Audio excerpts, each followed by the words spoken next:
村子拆迁建机场，村民们为了自己的利益，竟放火烧了我的白亩果园。3年前，我把村里没人要的白亩荒山改造成果园，又自掏腰包修渠铺路，雇村里的闲散劳力来工作。眼看果树就要挂果，村长却在这时带人找上门。柳如烟，后山那几百亩地的租金1年涨50万，不然就滚蛋。你爸当年读书的钱都是村里凑的，让你多交点租金没问题吧？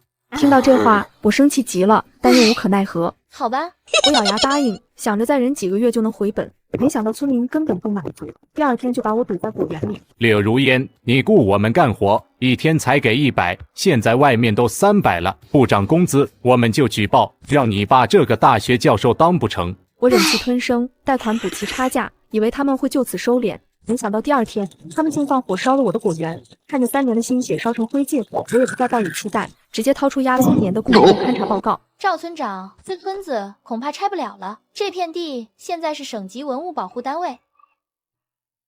如烟啊，你租的这几百亩地，今年得涨租了。村长赵德柱站在我对面，身后站着10几个村民，个个板着脸，像来讨债的。可是赵叔，我们合同可是签了5年啊。如烟啊，那合同都是老黄历了，现在行情变了，1亩地1年得3000，不是当初那1200了。什么3000？我脑子嗡的一声，3001亩，300亩就是90万，我手上只剩20万流动资金，就是全砸进去也不够。见我沉默，后排挤上来一个女人，正是我二婶周秀兰。柳如烟，你在外面读了4年大学，回来占着村子的地发财，好意思跟我们讲合同？就是你爸和你小叔当年能走出这穷山沟，全靠村里人凑学费，现在轮到你回报了，跟我们算这么清。我攥紧拳头，我爸确实说过这话，每次过年回来，他都念叨村里人的恩情。可我去年查过家里的老账本，我爸读大学那2000块学费，是爷爷卖了2头猪凑的。村里人所谓的接济，就是开学那天来家里吃了顿饭，临走时往我奶手里塞了5块钱，就是这5块钱换了我家足足30年的感恩戴德。二婶，不对吧？我怎么记得我爸的学费是……怎么？你想赖账？你爸现在是大学教授，你小叔在事业单位，要没村里人当年帮衬，他们能有今天？你现在回来种地，1年少说赚几百万，多给点租金怎么了？我告诉你，这钱你必须给，不然的话……他故意停顿，回头看向那群村民，不然我们就把水渠扒了，让你这300亩果树全渴死。盯着周秀兰那张脸，我的思绪回到3年前。那时候我刚毕业，奶奶临终前抓着我的手，说想回老宅看一眼。我陪她回来，发现整个村子只剩老人和孩子，山地荒的长满了荆棘。我当时脑子一热，拿着我爸给的准备买房子的钱，租下了这片地。村里人乐坏了，村长赵德柱紧紧握着我的手说：“如烟啊，你是咱村出去的金凤凰，回来带着大家一起致富，村里人记你一辈子好。”而现在他们却要扒了我的水渠，我强忍着怒火开口：“二婶，消消气，租金的事咱们好商量。”赵德柱和周秀兰对视一眼，眼里闪过一丝得意。这才对嘛，叔也不是为难你，现在行情就是这样。还有，村里人都觉得你给的工钱太低了，1天100，包2顿饭，这还低呀？肯定低啊！城里端盘子的都300一天了。人群里钻出个年轻人，正是赵德柱的儿子赵强。刘姐，你一个大老板，抠抠搜搜的，传出去不怕丢人，就1天300，少1分我们都不干。还有，以后果园的收益，村里要抽30%，毕竟地是集体的，你赚再多也是占我们便宜。什么？300？1天300，20个工人，1年就是200多万，再加30%收益抽成，我忙活3年，等于给村里打工。你们这是抢劫？如烟姐，话不能这么说，我们给你机会回报乡亲，你不感恩就算了，还污蔑我们。我听说你爸在平院时，你小叔在竞争副厅长。你说，要是村里人联名写封信，说他们忘恩负义，不管老家死活的话，会怎么样？我猛地抬头，他退后一步，笑得得意。如烟姐，你再考虑考虑，我们不急，我们等得起。那天我做到深夜，突然想起1年前的事。当时我在后山挖排水沟，突然挖到一块硬物，扒开土，是一块青石板，上面刻着古怪的纹路。我拿起电话打给沈博的同学，他连忙带人来看，激动的话都说不清。如烟，这很有可能是东汉墓群的封土，规模不小，要是证实，这片区域都得保护起来。我当时脑子一片空白，保护起来就意味着我的果园要前功尽弃。同学看出我的顾虑，安慰我说：“放心，程序要走很久，你先正常经营，等批文下来，国家会有补偿。”好。我把这件事咽进了肚子里，谁都没告诉。如今我爸在平院市，我叔在征副厅长，一封联名信足以毁掉他们30年的努力。无论如何，我都不能冒险。第二天一早，我便来到了村委会，赵德柱坐在椅子上，见我进来，眼皮都没抬。想通了。我答应你们的条件。听到我的话，他和周秀兰交换了个眼神，仿佛早就料到我会如此。还有，我小叔让我带句话，说感谢村里人当年的恩情，等他和我爸有空，一定回来摆酒致谢。这话当然是骗他们的，我需要先稳住他们。你看，早这样多好。如烟，叔就知道你是个懂事的。这样，工钱的事不急，你先把今年的租金补上，一共90万，我给你3天时间。我点点头，转身往外走。哼，城里人又怎样？一个只知道读书的死丫头，还不是被咱们轻松拿捏？我冷笑一声，没有搭理他，反正他们也嚣张不了2天了。给完钱的当天，赵德柱给我打来电话。如烟啊，叔替村里人谢谢你。对了，有个事忘了说，修水渠占的那2亩地是赵强的，得另算租金，1年10万。什么？那2亩地是修渠时临时占的，当初说好了无偿使用的。赵叔，合同里不是也说了？如烟，你怎么又提合同？咱们讲的是人情，不是合同。你要觉得贵，可以把渠扒了重建。赵叔，我不是这个意思，是我手里真没钱了。没钱？你家在城里不止1套房，卖1套不就行了？还有你爸妈，让他们凑啊！你爸大学教授，你妈医院主任，还差这几万。实在不行的话，你把果园股份分村里人一些，大家成了股东，什么都好商量。听到这话，我直接挂了电话，在办公室里坐了一下午。我最终还是找朋友借了点钱，凑够10万转给赵强。这边的事儿，我不想让爸妈操心。如烟姐，钱收到了，放心，渠我帮你看着，没人敢动。我挂断电话，只觉得恶心。接下来的1个月，我每天凌晨起床巡园，生怕再出什么幺蛾子。工钱涨到300后，村民们干活反而更敷衍了。我不敢催，怕他们翻脸，可我还是低估了他们的恶。那天是周六，忽然接到技术员电话：如烟姐，出事了，你快回来！我赶紧开车赶回果园，远远看见浓烟滚滚，300亩山地，火从东头烧到西头，工人们站在路边看热闹，一个救火的人都没有。如烟姐，你回来的正好，我正想找你呢。村里马上要拆迁建机场了，1亩地赔80万，你那300亩正好2亿4千万。什么？村子拆迁？你们为什么不早点告诉我？早说的话，你这个冤大头还会回来开荒？上面说了，荒山1亩地赔10万，种上果树1亩赔80万呢。如烟啊，别怪叔，要怪就怪你自己太贪。你要是不回来占这块地捞钱，村里早几年就拆迁了。你耽误大家发财，烧几棵树，便宜你了。我盯着他们，几乎要把拳头捏碎。你们放火烧山，就不怕我报警吗？如烟姐，我可是电线老化引起的，你如果非要闹，我就开直播，让全网看看你爸和你小叔是怎么忘恩负义的。识相点，把嘴巴闭紧，夹起尾巴滚回你的城里去，不然有你好果子吃。你们……我看着他们的嚣张模样，我忍无可忍。回到办公室，登录网盘，整理我这几天存下的所有证据，包括赵德柱的通话录音、转账记录和他所绘的聊天记录，以及那份被我压了1年的古墓勘察报告。只要我把这份报告交上去，机场拆迁和赔偿款就会泡汤。赵德柱、周秀兰、赵强，你们以为吃定了我，却不知道螳螂捕蝉，黄雀在后的道理。其实我比他们任何人都希望机场建成，这样我的果园能拿一笔可观的补偿，我也能体面的离开。可他们烧了我的心血，把我逼到绝路，那就别怪我不客气了。第二天一早，我便来到文物局，找到我的老同学陈默。如烟，你怎么来了？有什么事吗？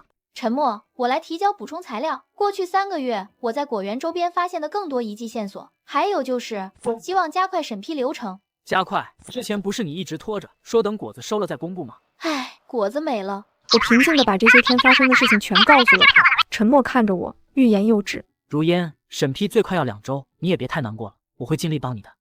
谢谢你，陈默。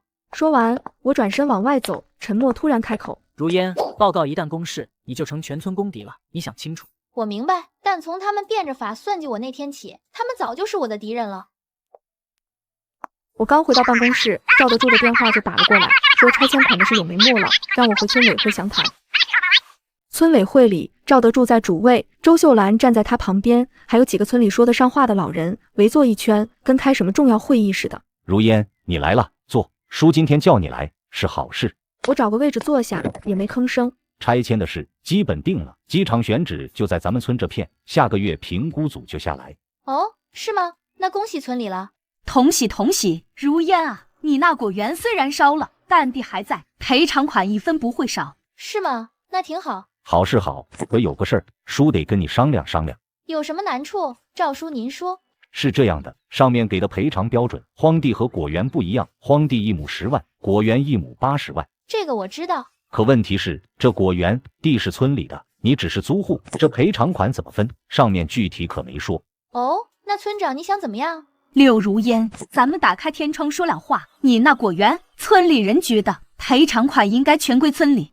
那既然这样的话，你还叫我来干什么？他被我的话噎了一下，赵德柱见状连忙打圆场。如烟，你听叔把话说完，咱们也不能让你吃亏不是，毕竟你辛苦了3年，虽然果子没收着，但活干了。村里商量了一下，给你个人情，30万，就当补偿你的辛苦费。听着赵德柱恬不知耻的话，要是换做以前，我肯定拍桌子骂娘。我投资了300万，搭进去3年青春，现在他们拿30万打发我。赵叔，那您的意思是让我放弃果园那部分的赔偿？对，你签字放弃，村里给你30万，这事儿就两清了。我低头沉默，他们以为我在挣扎，在痛苦，在犹豫，实际上我在拼命憋笑。如烟，你也别怪村里心狠，你那果园本来就占着公家的地，现在村子要发展，你得顾全大局。你把你小叔都是体面人，传出去跟老家争钱，不好听。我抬头看着这群道貌岸然的人，缓缓开口：七爷说的对。听到我的话，他们愣住了。周秀兰试探着问：你同意了？同意啊，地本来就是村里的。赵德柱和周秀兰对视一眼，眼里闪过一丝狂喜，但又强压下去。不过赵叔，我有个条件。什么条件？你说。我那果园投资了300万，修路、建渠、买苗、雇人，全是借的钱。现在果园没了，债主天天追着我。你们让我放弃赔偿可以，但这300万的债得你们还。凭什么让我们还？那是你的债。二婶，您这话说的，我放弃了赔偿，钱全归村里，债主能不找村里要？到时候人家起诉，法院一查，这赔偿款进了村里的账，你说他们会不会强制执行？村长，别听他吓唬人，他就是想讹钱。二婶，要不您借我300万，我立马签字走人，绝不多说一个字。他闭嘴了，村委会里陷入沉默。各位慢慢商量，想好了通知我。对了，我最多等3天，3天后债主找上门，我可就不管了。他是不是诈咱们？我看不像，他爸他叔都要脸，他不敢拿这事儿闹。可那是300万啊，该怎么办呢？急什么？让我好好想想。第二天下午，赵德柱来到老宅。如烟，叔跟村里商量好了，300万给你，不过有个条件，你不仅要放弃果园的赔偿，还得放弃你家这座老宅。老宅？对，你家早迁到城里了，老宅本来就没你的份，咱们一次性说清楚。你签字放弃所有拆迁相关权益，村里给你凑300万，两清。我心里冷笑，老宅虽然破，但占地不小，按拆迁标准，少说值100多万，他们这是把我往死里炸。可以，不过我也有个条件。你还有什么条件？3天内钱必须到账。这个好说，明天村里开会，给你凑钱。第二天下午，周秀兰和赵强便带着一袋子现金出现在我房间。叔叔，300万，一分不少。我打开袋子，一捆一捆的钞票码得整整齐齐。没错，给你，你看看，没问题就签。他接过协议，翻来覆去看了几遍，随后递给旁边的赵强。赵强扫了几眼，点点头。没问题，是写的放弃所有拆迁权益。哈哈哈，如烟，你也别怪二婶心狠，村里要发展，总得有人牺牲。你年轻，以后机会多的是。二婶说的对，总要有人牺牲。他没听出我话里的意思，美滋滋的走了。我掏出手机，给陈默打了个电话。陈默，通知大概什么时候公示？应该是3天后，省文物局直接去村里宣布。好，我知道了。晚上，我躺在床上，翻来覆去睡不着。虽然300万到手了，可我还是觉得不解气。果园被烧的时候，那些人的嘴脸，我忘不了。于是第二天一早，我去镇上电子城买了2个微型摄像头。我趁着没人注意，在赵德柱和周秀兰2家院外的电线杆上各装了1个摄像头。结果当晚我就看到了不该看的东西。晚上9点多，赵德柱家院子里，周秀兰穿着件睡衣进院就搂住赵德柱的脖子，赵德柱抱住她进了屋。我盯着屏幕，心跳加速，接下来的画面不堪入目。3分钟后，2人完事，坐在床上聊天。柱子，你说那丫头会不会反悔？反悔什么？协议都签了，钱也拿了，他敢闹，就把他爸他叔的事捅出去。也是。对了，浩浩的事，你跟他说了没？还没，等拆迁款到手再说。儿子是你的，你可得上心。我脑子嗡的一声，浩浩居然是赵德柱的儿子。老柳那窝囊废什么时候能嘎？他一嘎，老宅的拆迁款就全是浩浩的。急什么？让他多活2年，反正他也不知道浩浩不是他的。那倒是，你是没见他看浩浩的眼神，跟看亲儿子似的，恨不得把心掏出来。行了，别说了，睡吧。我关掉录像，手在发抖。我二叔柳建国是一个老实巴交的人，没什么坏心思。这个周秀兰不仅给赵德柱生了儿子，还在盘算怎么吃二叔的绝户。家里老宅是我爷爷留下的，我爸和我小叔进了城，老宅一直让二叔住着。拆迁的话，老宅的赔偿款全归二叔。周秀兰打的就是这个主意。我思考良久，心里冒出一个念头。第二天一早，我去了二叔家，二叔见我来，憨厚的笑笑。如烟来了，坐，叔给你倒水。二叔，不用麻烦了。浩浩呢？在屋里睡觉呢，我去叫他。不用，我就随便问问。对了，二叔，你头上沾了个东西，别动，我帮你拿下来。哎呦，疼！什么东西？没什么，沾的脏东西。二叔，我先走了，改天来看你。行，常来呀。下午，我去市里找了家亲子鉴定中心。医生，加急，最快多久？最快的明天。好。第二天，结果出来，打开报告那一刻，我的手在抖。柳浩竟然真的不是二叔的儿子。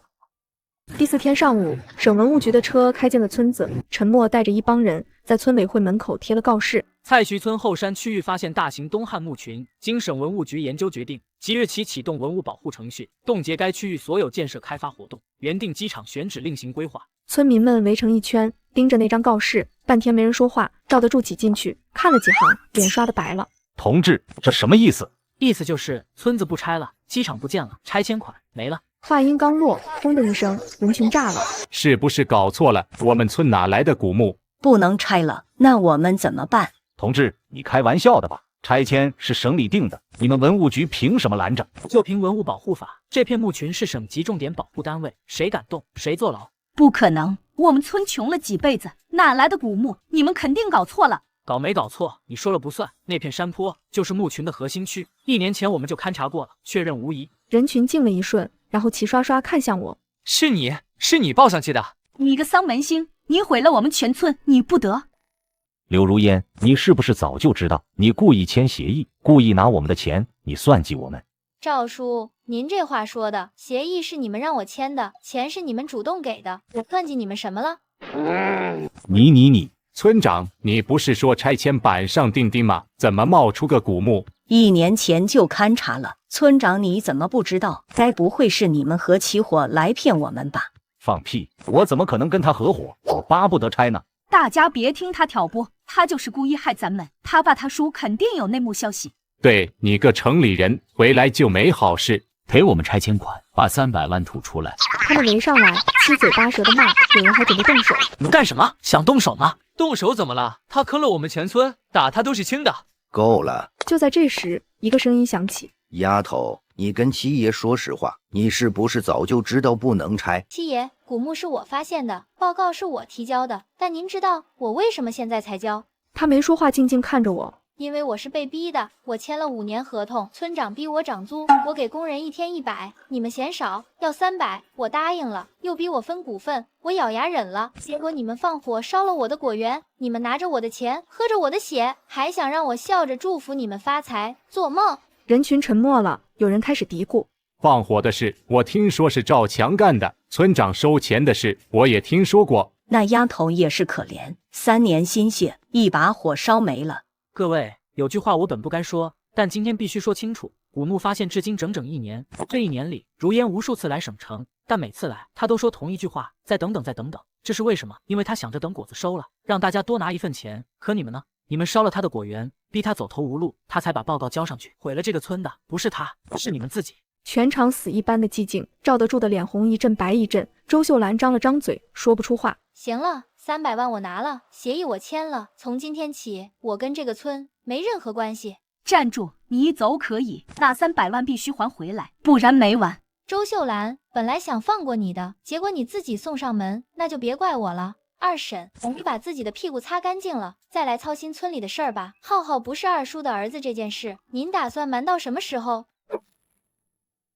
什么？浩浩不是老柳的种？不是老柳的，那还能是谁的？妈，这是真的假的？周秀兰嘴唇哆嗦着。浩浩，你听妈解释。你准备解释什么？一个声音响起，二叔柳建国从人群里挤出来，脸色平静的可怕。秀兰，你说浩浩是谁的儿子？我，老柳，你别听他瞎说，他就是想害咱们。我问你是谁的？周秀兰张了张嘴，说不出话。赵德柱往后退了退，想开溜。赵村长，干什么？所有人的目光齐刷刷看向他，二叔盯着赵德柱，又看看周秀兰，再看看浩浩的脸，他终于明白了。赵德柱，是你。老柳，你别误会，这丫头胡说八道的。我没问你，秀兰，你说是不是她？周秀兰脸色惨白，嘴唇哆嗦，半天憋出一句：老柳，我对不起你。二叔闭上眼，深深吸了口气，再睁开时眼眶红了。20年，我当亲儿子养20年。二叔转身朝赵德柱走去，赵德柱连忙后退。老柳，你别冲动，有话好好说。二叔没说话，一拳砸在他脸上。打得好，村长真不是东西。周秀兰这个破鞋。柳浩愣在原地，不知道该帮谁。几个村民也在起哄，别拉，让他们打，打死这对狗男女。场面彻底失控。我绕过厮打的人群，朝村口走去，身后骂声、哭声、打斗声混成一片。我笑了笑，转身离开。3个月后，市中心的咖啡馆，我和陈默面对面坐着。蔡徐村的事，你听说了吗？没关注。赵德柱进去了，你提供的那些证据，受贿、索贿、纵火，数罪并罚，判了5年。周秀兰也嘎了，二叔要离婚，他不肯，两人在山上拉扯，他失足掉下山崖，等人找到的时候，已经被山里的蚂蟥吸干了。我听着陈默的话，脸上面无表情。你不想回去看看吗？不想，已经跟我没关系了。也对，那村子现在彻底没戏了，古墓越挖越大，听说下面还有东西，没个10几年挖不完。上个月又在后山发现了几只野生猪环，直接划成自然保护区了，拆迁，下辈子吧。窗外阳光正好，后悔吗？后悔什么？那300万，你拿的也不踏实吧？我看向窗外，想起那天在村委会，周秀兰递钱时得意的脸，想起赵德柱算计的眼神，想起我的果园，300亩心血，一夜烧成灰。我踏实，非常踏实。